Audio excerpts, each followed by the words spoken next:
যে বিএনপি আওয়ামী লীগের টাকায় চলে, এনসিপি কার টাকায় চলে। তাহলে কোন টিউশনি করে রাজনীতি করে হাসনাত আব্দুল্লাহর কাছ থেকে জানতে চাই। এখন 9 মাসে 9,000 কোটি টাকা বিদেশে পাচার হয়েছে। অন্তর্বর্তীকালীন সরকার কতটুকু টাকা পাচার করেছে এটার উত্তরটা ওনারাই দিতে পারবেন। বাংলাদেশের মানুষ রাস্তায় নেমে আসবে আবার। আওয়ামী লীগের টাকায় বিএনপি রাজনীতি করে, ছাত্ররা তাহলে কোন টিউশনি করে রাজনীতি করে একটু আমরা জানতে চাই।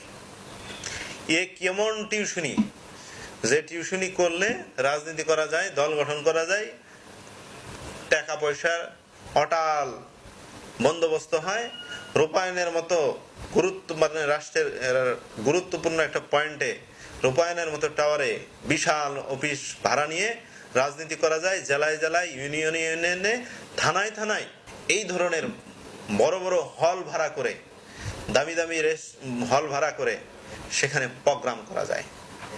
আমি একটু জানতে চাই কোন কোন টিউশনি করলে এই সুযোগ সুবিধা পাওয়া যায়, তাহলে আমরাও ওই টিউশনি করব। আমরা হাসনাত আব্দুল্লাহর কাছ থেকে জানতে চাই, আমরাও তাহলে ওই টিউশনি করব, ওই নোট বিক্রি করব, যে টিউশনি করলে এত বড় কিছু করা যায়। বিএনপি আওয়ামী লীগের টাকায় রাজনীতি করে, বিএনপি এটা করে, অমুক দল এটা করে, তমুক দল এটা করে, নিজেদের কথাগুলো বলুন। আমরাও বলি যে বিএনপির দোষগুলো ধরবেন, আমাদের বন্ধুসুলভ রাজনৈতিক দল বিএনপি, ঠিক আছে, যে বিএনপি আওয়ামী লীগের টাকায় চলে, এনসিপি কার টাকায় চলে। হাসনাত যদি প্রশ্ন করে থাকে বিএনপি আওয়ামী লীগের টাকায় চলে, তা আমি তাকে আবার প্রশ্ন করতেছি, তাইলে তুমি বাবা কার টাকায় চলো। আমি এক সময় এই প্রশ্নটা বাংলাদেশের সরব কিছুদিন আগে এটা খুব বেশি ছিল।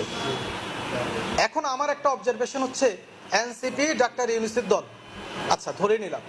আমি এখন মনে করতেছি এনসিপি নামক এই দলটা ডাক্তার ইউনূসের না, ইন্টারিম গভর্নমেন্টের না।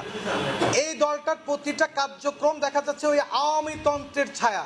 এই দলের কার্যক্রমে ওই আওয়ামী তন্ত্রের ছায়া দেখতেছে। তারা হচ্ছে আওয়ামী ফ্যাসিজমের একটা রিপ্লেসমেন্ট হিসেবে তারা আবির্ভূত হচ্ছে সব জায়গায়, আমরা সেটাই দেখতেছি। অন্তর্বর্তীকালীন সরকার কতটুকু টাকা পাচার করেছে এটার উত্তরটা ওনারাই দিতে পারবেন।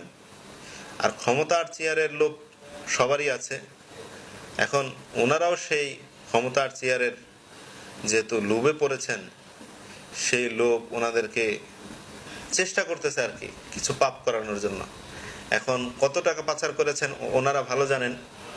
তবে আওয়ামী লীগের ব্যাংকগুলো এখনো দেউলিয়া হয়নি, অনেক ভালোই চলতেছে, খারাপ না।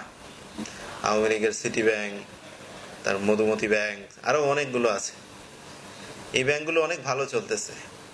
তার মানে বুঝতে আর বাকি নাই যেহেতু ব্যাংক ভালো চলতেছে, আওয়ামী লীগের ইনকাম